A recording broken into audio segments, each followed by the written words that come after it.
Assalamualaikum warahmatullahi wabarakatuh. Yang saya hormati Direktur Pemahasiswaan Unikom, Bapak Andreas Darmayadi, dan segenap presenter PKM KW Unikom 2021, serta adik-adik mahasiswa semuanya yang berbahagia. Perkenalkan, nama saya Sugeng dari Sistem Komputer. Terima kasih atas kesempatannya. Saya diberikan kesempatan untuk menjelaskan tentang program kreatif mahasiswa 2021 di bagian atau tema gagasan futuristik kontrastif atau PKM GFK.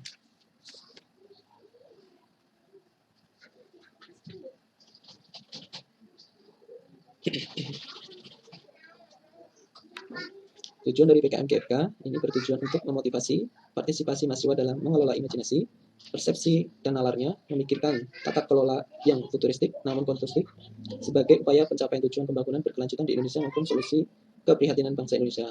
Kesemuanya dimulai dari gagasan, lalu dilanjutkan narasi yang pada akhirnya diwujudkan dalam sebuah karya.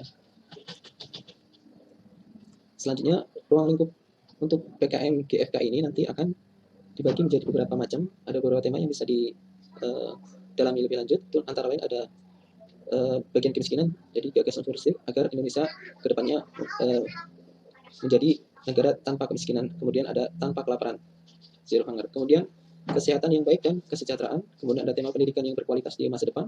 Kemudian ada kesetaraan gender. Kemudian ada air bersih dan sanitasi. Kemudian ada energi bersih dan berkelanjutan atau energi bersih dan terjangkau ya. Kemudian pertumbuhan ekonomi dan perkembangan yang layak. Industri, inovasi dan infrastruktur. Kemudian mengurangi kesenjangan.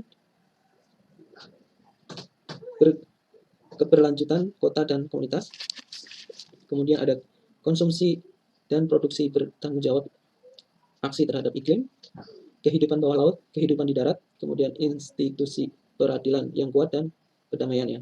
Kemudian ada kemitraan untuk mencapai tujuan. Nah, tema-tema ini bisa digali lebih dalam. Kemudian rekan-rekan mahasiswa mencari ide apa yang bisa dikembangkan di masa depannya. Kemudian gagasan-gagasan itu dituliskan untuk diajukan di PKM. Isu-isu lain yang mungkin bisa dikerjakan antara lain itu tentang isu korupsi yang sangat marak sekali di Indonesia. Kemudian narkoba, bagaimana cara penanganan narkoba di masa depan seperti apa. Kemudian tentang isu-isu NKRI, bencana alam, kemudian bahasa daerah, konservasi satwa liar, dan lain-lainnya. Nah, untuk konsep pelaksanaan program PKM ini bisa dilaksanakan secara virtual karena kondisi masih pandemi, kemudian bisa juga dengan online untuk bimbingan dengan mentornya masing-masing, kemudian juga secara offline untuk melakukan kegiatan pengambilan video misalkan nanti untuk outputnya, namun masih tetap memperhatikan protokol kesehatan yang secara ketat ya.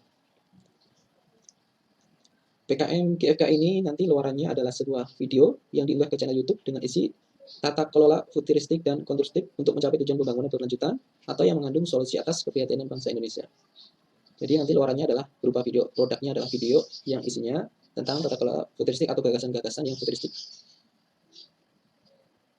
yang mengandung solusi atas keprihatinan bangsa Indonesia yang atau sesuatu masalah-masalah yang dihadapi oleh bangsa Indonesia. Kemudian nanti ada laporan kemajuan, jadi ketika sudah diterima idenya nanti akan ada laporan kemajuan seperti apa perkembangan dari kegiatan yang dilakukan. Kemudian nanti terakhir ada laporan akhir. Kemudian dana kegiatan yang bisa diajukan adalah minimalnya sekitar 5 juta dan maksimalnya adalah 10 juta. Sementara untuk sistematika proposal kegiatannya nanti untuk filenya nanti dituliskan nama ketua, kemudian nama perguruan tingginya apa, kalau kita kan Unikom, kemudian jenis PKM yang diikuti. Kemudian filenya adalah bentuknya adalah PDF. Untuk tulisannya ukurannya 12 Times Roman, kemudian jarak garisnya adalah 1,15 ya untuk spasinya. Kemudian ukuran kertasnya A4, satu kolom, kemudian margin kirinya ada 4 cm, kemudian kanan atas bawahnya masing-masing itu 3 cm. Jadi bisa lebih lengkapnya nanti bisa dibaca di buku panduannya ya, bisa di-download. Kemudian form penulisan isi utama proposalnya itu nanti terdiri dari daftar isi. Bab 1 ada pendahuluan. Bab 2 ada skenario gagasannya, nanti berisi tentang ide, meliputi penentuan tema, judul, dan premisnya seperti apa. Kemudian ada sinopsis. Itu nanti bisa dilihat di lampiran, ada di buku panduan. Kemudian ada rancangan treatmentnya atau cerita pendek seperti apa. Kemudian ada rancangan naskah skenario. Kemudian di bab 3 ada tahap pelaksanaannya. Kemudian di bab 4 itu berisi tentang biaya dan jadwal kegiatan masing-masing.